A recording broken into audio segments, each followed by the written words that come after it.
Assalamualaikum warahmatullahi wabarakatuh. Alhamdulillah, salatu wassalamu ala rasulillah, amma ba'd. Kaum muslimin yang dirahmati Allah subhanahu wa ta'ala, kali ini kita akan membahas tentang perselisihan hukum musik kaum muslimin. Karena banyak sekali orang-orang yang gagal faham ketika melihat kritikan-kritikan terhadap Ustadz Adi Hidayat yang mengatakan surat Asy-Syu'ara adalah surat pemusik dan sahabat Hasan bin Tsabit adalah pemusik.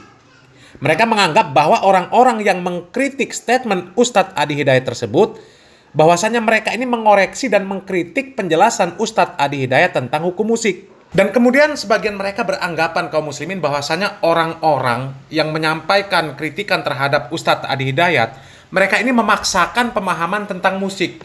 Seolah-olah hukum musik itu hanya satu, haram saja. Para ulama tidak terjadi perselisihan pendapat. Padahal terjadi perselisihan di kalangan para ulama tentang hukum musik ini kaum muslimin. Sehingga banyak dari kalangan pembela Ustadz Adi Hidayat yang akhirnya mereka membuat video-video yang menjelaskan tentang hukum musik. Bahwasanya musik ini tidak mutlak haram. Bahwasanya hukum musik ini makruh saja. Bahkan ada yang menghalalkan dengan syarat dan sebagainya. Ya, menganggap orang-orang yang mengkritik Ustadz Adi Hidayat tersebut adalah orang-orang yang memaksakan pemahaman kepada orang lain. Ya, padahal ini bukan masalah hukum musik yang sedang dibahas ini, bukan hukum musik, tapi kritikan terhadap statement Ustadz Adi Hidayat kaum muslimin. Dari mana mengatakan surat Asy-Syu'ara, surat pemusik, sahabat Hasan bin Tsabit adalah seorang pemusik. Itu, ya, bukan masalah hukum musik. Tapi ya begitulah kaum muslimin ya. Mereka yang gagal faham, mereka yang ngotot, mereka yang membela-bela, mereka yang mencari pembenaran dengan segala cara. Dan sekarang ini kaum muslimin kita akan membahas masalah perselisihan hukum musik kaum muslimin. Di sini ada penjelasan dari seorang ustadz yang mengatakan bahwasanya dalam masalah hukum musik ini kita mesti jujur kaum muslimin. Mesti jujur menjelaskan kepada umat ya. Coba kita simak videonya kaum muslimin. Musik itu di dalam pembahasan ilmu fikih ulama berbeda pendapat. Ya, berbeda pendapat. Ada yang jumhur ulama, banyak ulama mengatakan musik hukumnya haram. Sebagian ulama mengatakan hukumnya mubah. Kalau namanya mubah ya nanti bisa saja dia naik, dia akan turun derajat gara-gara yang mubah ini jadi nggak benar, bisa saja. Tapi hukumnya mubah. Ini teman-teman pembahasannya ilmiah bukan emosi. Kalau kita hari ini bahasnya pakai emosi, ya mohon bahasanya ilmiah. Yang mengatakan bahwa haram punya dalil, yang mengatakan mubah punya dalil. Saya berikan contoh. Yang mengatakan haram menyampaikan ini ada dalil yang sahih. Yang menyatakan mubah mengatakan tidak satu pun sahih. Saya berikan contoh Imam Ibnu Hazm rahimahullah ta'ala, ulama besar Andalus. Ibnu Hazm dalam kitabnya Al-Muhalla, beliau mencantumkan puluhan dalil tentang musik, tentang haramnya musik. Di ujung beliau mengatakan setelah diteliti tidak ada satupun yang sahih. Kalau ada satu saja yang sahih, saya akan katakan musik haram. Ini ulama, paham ya? Jadi bahasa itu pakai ilmu, nggak pakai emosi. Ini ulama beneran kalau ini, bisa dipahami. Baik. Para ulama, jumhur ulama yang mengatakan haram, ada kok yang sahih. Karenanya nanti Ibnu Hazm dijawab oleh ulama-ulama setelahnya. Sampai hari ini perbedaan itu masih muncul, ya kan? Oke. Yang mengatakan haram masih muncul. Syekh Albani menulis buku tentang tahrim alatit tarb, haramnya alat musik, sampai tulis bukunya. Syekh Qardawi ikut pendapat Ibnu Hazm. Jangan pakai emosi. Antum bahas pakai emosi mah nggak cocok dengan ilmu. Ini ilmu murni, bukan sekedar ngeblok sana ngeblok sini. Saya tunjukkan. Salah satu mantan imam Masjidil Haram hari ini mengatakan musik halal, mubah, maksud saya mubah. Syekh Adil Al-Kalbani hafizahullah ta'ala, itu imam Masjidil Haram, sekarang sudah tidak lagi, itu mengatakan itu. Ketika beliau resmi diwawancarai oleh TV Al Jazeera, beliau katakan ini perbedaan fikih biasa dari dulu, dan saya tidak menemukan dalil yang bisa mengharamkan musik, kata beliau, ya kan? Tapi beliau juga harus katakan. Dan tapi teman-teman, di luar perbedaan pendapat itu, baik, ini perbedaan fikih. Sekali lagi kenapa saya paparkan perbedaan fikih ini? Supaya kita semua belajar. Kalau bahas fikih itu tolong pakai ilmu, jangan pakai emosi ya. Pakai ilmu, ngerti ilmu kan? Pakai ilmu, bukan sekedar kita ini nggak ada kita ilmu. Dudukkan ilmunya. Kalau antum mau mentarjih, mau mengambil mana yang lebih roji, itu hak kita memang. Saya cenderungnya yang ini Pak yang lebih kuat. Oh yes, memang begitu harusnya. Harus begitu. Orang hidup harus mengambil keputusannya. Mana yang antum merasa tumak ninah, merasa tenang di sana, itu ambil. Tapi jangan salah, perbedaan ini muncul di antara ulama-ulama besar, bukan antara ulama dengan bukan. Nah, tetapi yang mengatakan musik mubah sekalipun nggak senang musik. Tidak senang musik. Mengapa? Karena ini murni bicara hukum. Hukum mubah itu kan gak mesti harus diambil. Apa semua mubah untuk makan? Kan enggak. Iya, tidak semua yang mubah diambil. Makanya beliau-beliau yang mengatakan mubah itu enggak dengerin musik, enggak. Ya kan? Bedakan dengan hari ini umpamanya orang nyari hukum musik mubah karena senang musik. Beda tak? Semangatnya beda gitu loh. Yang mengatakan haram itu dulu pakai ilmu, sekarang semangatnya ngajak berantem orang. Beda, semangatnya memang beda. Tidak begitu ilmu Islam itu. Ya, ada ilmu yang harus dibahas. Nah, apa hubungannya dengan pendidikan? Ternyata terlepas dari perbedaan pendapat, tadi sudah diberikan sinyal besar bahwa yang mengatakan mubah pun tidak senang musik. Gitu ya.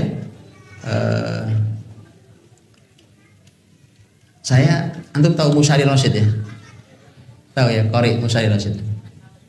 Musyari Rasyid Al-Fasih, suaranya enak masyaallah. Saya juga dengarkan beliau diwawancarai di TV Mesir tentang musik. Jika ditanya, menurut antum musik haram apa halal? Seingat saya jawaban Musyari begini. Musyari itu adik kelas saya, Pak. Jadi, ya kan? Musyari ini dia mengatakan, saya kalau mengatakan musik haram itu ganjel di hati saya. Kayaknya maaf, bukan. Saya kalau musik itu saya ada tahaful. Tahaful itu artinya kalau ada musik lewat itu apa ya? Ganjel gitu di hati saya. Tapi saya mengatakan musik haram juga nggak berani saya. Sehingga saya begitu jawabannya, Allah alam. Tapi perlu antum pahami, saya ini dari kecil telinga saya ini memang telinga Quran, duduk dengan mas saya duduk. Jadi saya mau sampaikan apa? Yang mau saya sampaikan? Yang mau saya sampaikan gini, man. Bahwa para ahli ilmu yang mengatakan musik mubah itu bukan berarti senang dengerin musik. Nah, kalau sudah bicara tentang pendidikan, ini tentu yang sangat tegas umpamanya diantaranya adalah Imam Ahmad. Imam Ahmad ketika ditanya oleh putranya, apakah bagaimana menurut ayah tentang musik, jawaban Imam Ahmad, saya nggak suka. Jawaban tidak suka kan bukan hukum. Mana ada hukum namanya nggak suka, itu kan bukan hukum. Tapi itu jawaban pendidikan. Karena yang sedang bertanya anaknya. Dan kali itu Imam Ahmad memberikan pelajaran tentang hukum, tentang pendidikan, bahwa saya tidak suka musik. Kemudian beliau mengatakan, fa innal musiqa tunbitun nifaq. Musik itu menumbuhkan kemunafikan dalam hatimu. Ya, makanya nggak usah. Nah, kalau ulama mengatakan itu, karenanya bahkan Imam Ibnu Qayyim dalam syair An-Nuniyahnya beliau menyampaikan tentang bersihkan pendengaranmu ini dari berbagai alunan itu. Itu Imam Ibnu Qayyim rahimahullah. Artinya pendidikan Islam, mendidik generasi ini, saya ingin katakan musik bukan alat untuk mendidik generasi. Ya, musik bukan alat untuk mendidik generasi. Bahkan banyak sekali anjuran ulama yang memerintahkan agar anak kita yang sedang belajar ilmu ini untuk dijauhkan dari musik. Ini saya tidak sedang bicara hukum. Hukum tadi sudah saya sampaikan di depan ya. Hukum ulama berbeda pendapat dalam hal itu.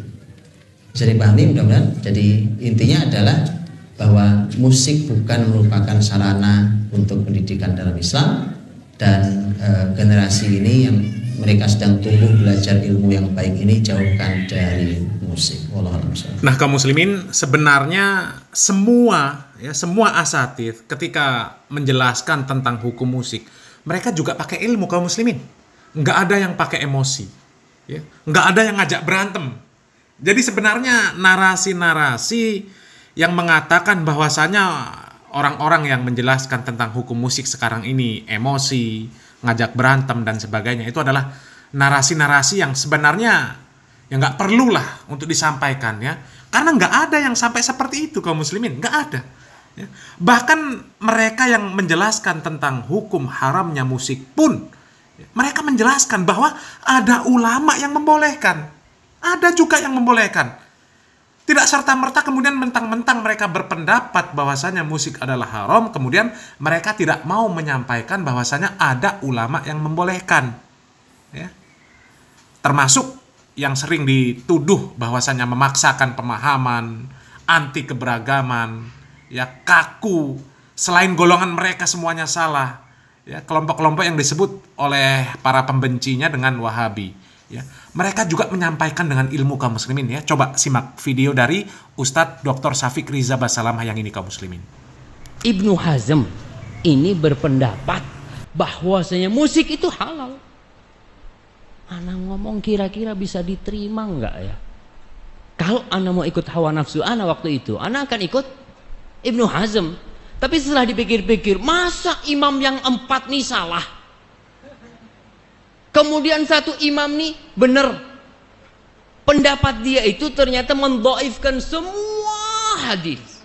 Dia mengatakan dalam kitabnya Al-Muhalla, Ibnu Hazm yang menyebutkan kira-kira 21 hadis tentang musik. Kemudian dia mengatakan, kata dia, tunggu nih, mana perkataan Ibnu Hazm? Kullu ma ruwiya fiha batilun maudhu.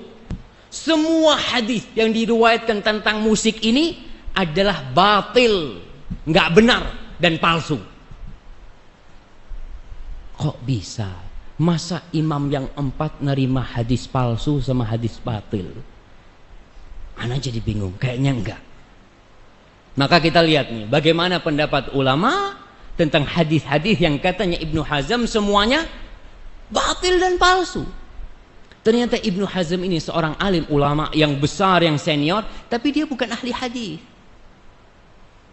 Sosok ahli hadis yang lebih dari beliau, Imam Bukhari umpamanya. Imam Bukhari mensahihkan hadisnya.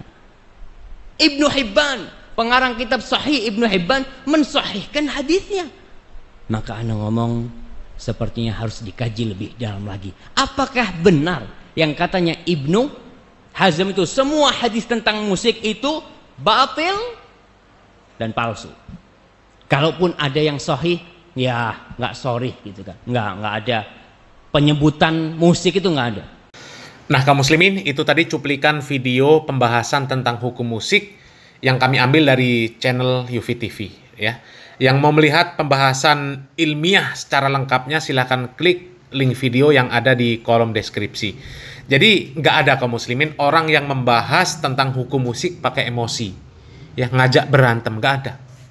Semuanya dengan ilmu, dan masing-masing menyampaikan mana dalil yang menurut mereka itu lebih kuat, yang lebih rojih. Semuanya dengan ilmu, ya. Dan yang seperti itu sudah menjadi pakemnya para dai lah, kaum muslimin. Mereka pasti akan menyampaikan dalil yang menurut mereka lebih rojih. Ya, sebagai contoh sajalah, kaum muslimin. Ada orang yang menganggap bahwa kunut subuh itu adalah sunnah. Mereka pasti akan selalu menyuarakan tentang kesunahan kunut subuh. Dan sudah dipastikan akan mendoifkan pendapat yang mengatakan bahwa kunut subuh itu adalah bid'ah. Begitu juga sebaliknya, kaum muslimin. Dan yang seperti itu hal biasa, kaum muslimin. Hal biasa. Yang nggak biasa itu kaum muslimin adalah orang-orang yang menuduh orang lain memaksakan pemahaman. Ketika orang lain menjelaskan tentang hukum musik, ya, bahwasanya musik itu adalah haram, dikatakan memaksakan pemahaman. Dituduh bahwasanya mereka ini menganggap salah setiap orang yang tidak sama dengan mereka, yang tidak sependapat dengan mereka. Bahkan menganggap layaknya babi. Ya, itu yang nggak biasa kaum muslimin. Itu nggak normal namanya. Apalagi sok faham masalah khilafiyah. Ya, seperti Felix Xiao itu. Sok faham masalah khilafiyah tapi tidak bisa menyikapi masalah khilafiyah. Ya, bukan cuma Felix Xiao aja, ini banyak yang seperti ini. Ya. Masalah khilafiyah hukum musik itu dari dulu sampai sekarang masih terjadi kaum muslimin. Masih tetap ada ulama yang mengharamkan dan ada ulama yang menghalalkan. Dan kalau faham masalah khilafiyah harusnya legowo. Ya, legowo. Ketika ada orang yang menyampaikan pendapatnya tentang musik haram, sementara kita menganggapnya tidak haram, ya, maka kita legowo. Itu namanya berilmu. Itu namanya faham akan masalah khilafiyah. Ini sok faham masalah khilafiyah, tapi maunya dia boleh menjelaskan tentang hukum musik itu boleh, tapi orang lain tidak boleh menjelaskan tentang hukum musik itu haram. Ini kan masalah namanya kaum muslimin. Dan kalau seperti itu cara menyikapi masalah khilafiyah, ya apa maknanya khilafiyah? Ya, apa maknanya khilafiyah kalau kemudian kita boleh menjelaskan tentang bolehnya musik, sementara yang lain tidak boleh menjelaskan tentang haramnya musik. Bahkan orang yang menjelaskan tentang haramnya musik dituduh memaksakan pemahaman. Ini kan kacau kaum muslimin. Dan rata-rata orang yang membolehkan musik itu seperti itu kaum muslimin. Ya, rata-rata. Ya, lihat sajalah kaum muslimin, para pembela orang yang menyebutkan bahwa surat Asy-Syu'ara adalah surat pemusik. Tonton video mereka kaum muslimin. Rata-rata mereka yang membela tentang statement tersebut, ya, membela tentang hukum musik, ya, ini mereka membela dengan hawa nafsu. Padahal mereka sendiri tidak paham terhadap dalil-dalil yang mereka gunakan untuk menghalalkan musik kaum muslimin. Ya.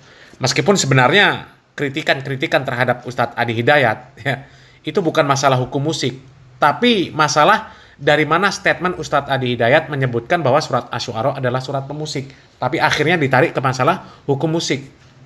Dan sudah jelas tadi kaum muslimin, ya, di videonya Ustadz Budi Ashari, bahwasanya para ulama yang membolehkan musik pun mereka tidak suka musik.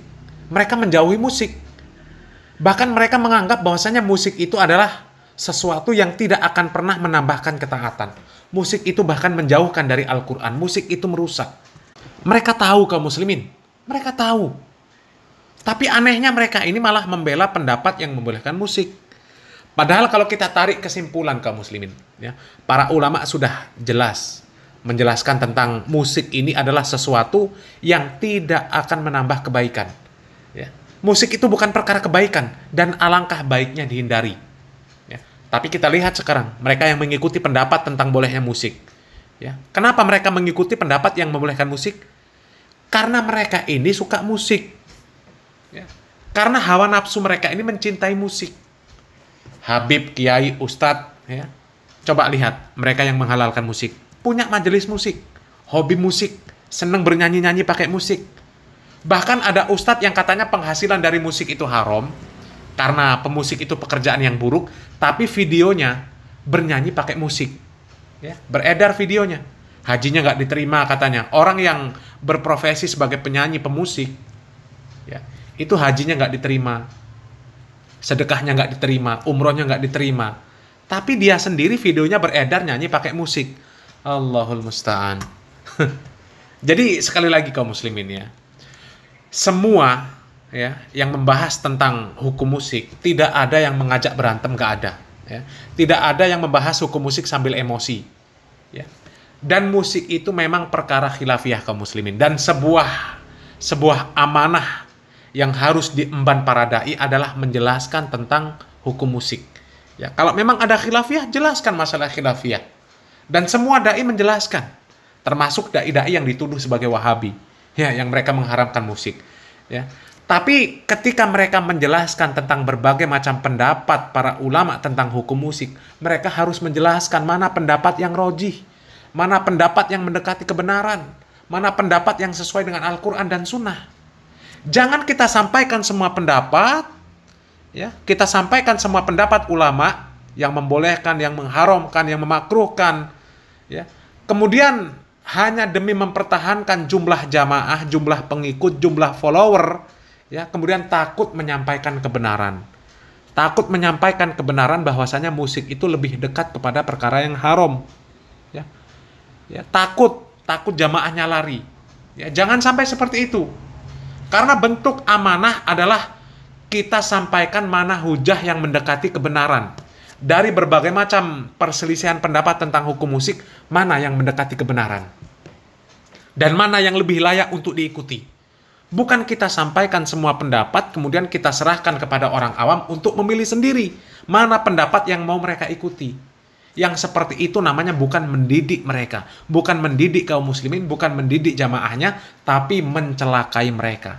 Karena apa? Sama saja membiarkan mereka mengikuti dalil sesuai dengan hawa nafsu mereka, bukan dengan timbangan ilmu. Karena orang awam mempertimbangkan masalah yang seperti itu tentu dengan hawa nafsu mereka. Ya. Hadis sahih pun ketika mereka mengatakan kan ada yang membolehkan, ada yang mendhaifkan, maka saya ikut pendapat yang mengatakan musik itu boleh, dan hadis-hadis, dalil-dalil yang menjelaskan tentang haramnya musik itu adalah hadis yang dhaif.